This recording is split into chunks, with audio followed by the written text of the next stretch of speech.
Y bien, como sabemos, al fiscal de la Nación, Carlos Ramos Heredia, se le ha abierto 2 procesos en el Consejo Nacional de la Magistratura. Por el tema de la centralita, por haber favorecido la destitución, en fin, la sanción de los fiscales que actuaron en ese asunto, que allanaron, digamos, la centralita, y el otro por la destitución o el intento de destitución del fiscal Checa, que osó, digamos, investigar al presidente regional, el señor Álvarez.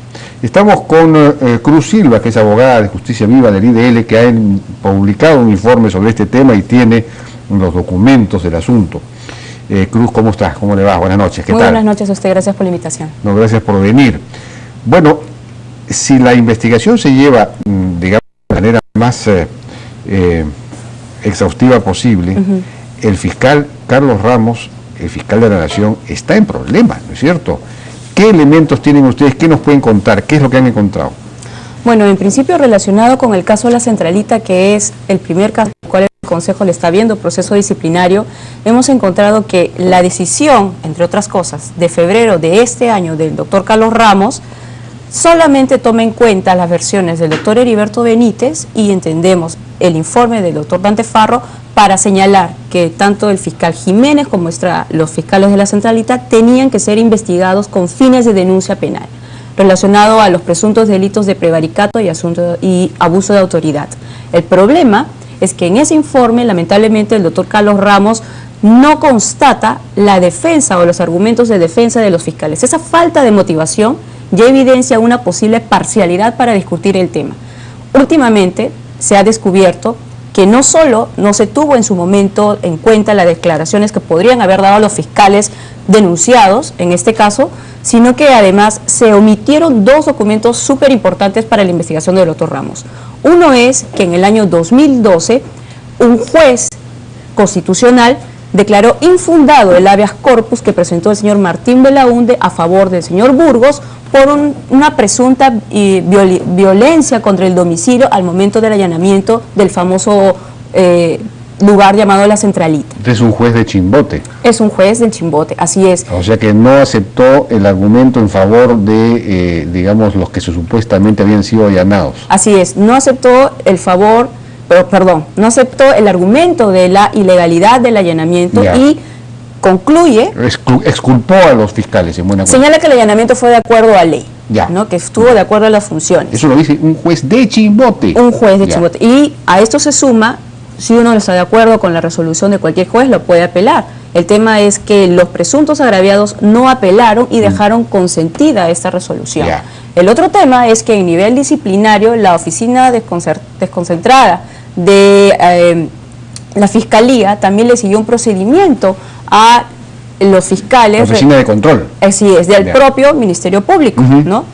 Siguió la investigación contra los fiscales por el presunto allanamiento ilegal también de la centralita y determinaron que al final esto había sido de acuerdo a las funciones de los fiscales, punto. Y también se fue declarada consentida y cerró el caso. Entonces, cerró el caso. Los fiscales... ¿Y estos dependían del propio fiscal Ramos, que era el fiscal encargado del control interno ya de toda la... Así es, la oficina desconcentrada a su propia institución, a una instancia de su propia institución que él encabezó hasta febrero de este año, ¿no? Y entonces él se basó en qué, en simplemente en el informe que le envió o en el pedido, digamos, de el congresista Heriberto Benítez. Bueno, se basó netamente en la versión de la historia que le señaló el congresista Heriberto Benítez. Y César Álvarez, porque creo que los dos fueron a su despacho. Así es, los dos fueron a su despacho. Si tú lees el informe, que ya a inicios de este año fue hecho público, te vas a dar cuenta que todo lo que concluye el doctor Ramos solamente se basa en la versión de los denunciantes y no aparece en ningún momento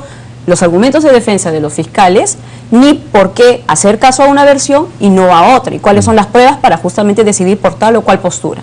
No está. Entonces, lo que hace el Consejo Nacional de la Magistratura, entendemos, es decir, aquí había una decisión inmotivada, irracionalmente inmotivada, no se han tenido en cuenta algunos documentos, es necesario investigar por qué. Claro. Ahora, tengamos en cuenta que además de lo que ha trascendido... Eso, digamos, abonaría la hipótesis de que el fiscal Carlos Ramos, el fiscal de la Nación, formaba parte de un, digamos, de una red de protección de toda esa mafia que estaba instalada ahí.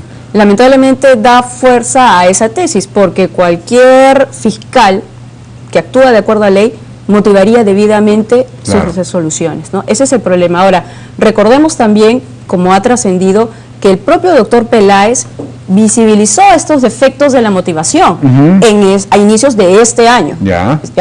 Y señaló, respondiendo al informe del doctor Ramos, que esto era inconducente.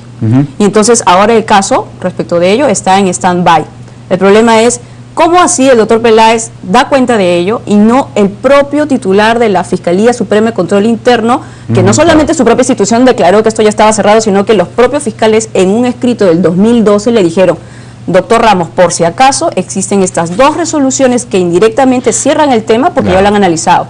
Y el doctor Ramos lamentablemente no tuvo en cuenta, y ahora la pregunta es ¿por qué? Y espero que eso se visibilice en las investigaciones del Consejo posteriormente. Pero no sé si fue este informe o el otro relativo al fiscal Checa, que además lo firmó cuando ya no estaba a cargo de la Fiscalía. El relacionado a la centralita. O sea, cuando él ya no estaba a cargo, no era, digamos, el jefe de la Oficina de Control Interno, o sea, que ya no le correspondía. Así es, la ley del Ministerio Público indica que solamente, de acuerdo a los años que indica la norma, debió haber estado en ese cargo máximo el 7 de febrero de este año. Esta decisión, donde propone denunciar penalmente a los fiscales de la centralita, es de finales de febrero de ese año, o sea, después. Entonces la pregunta es, ¿era inmotivada? No tuvo en cuenta las defensas de los fiscales, no tuvo en cuenta dos decisiones que aparentemente cierran el caso y encima lo hace fuera del plazo de su cargo, demasiadas suspicacias.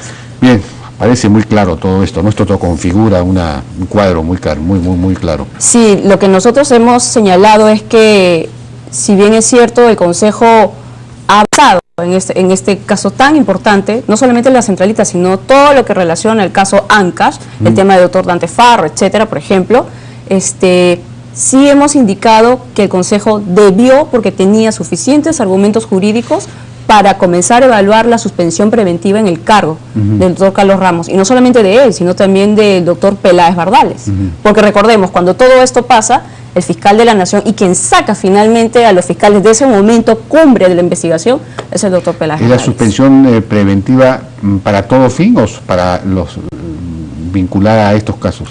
Del cargo de fiscal de la Nación. Fiscal de la Nación. Del cargo de fiscal de la Nación. Correcto. Cruz Silva, muchas gracias por tu participación. Muchas gracias. En la hora N. Vamos a una pausa y regresamos ahora con Angélica Matsuda, directora del Consejo Nacional de Competitividad, para hablar de la mejora del Perú en el Doing Business, pero cómo hacer para realmente remontar los puntos en los que estamos mal.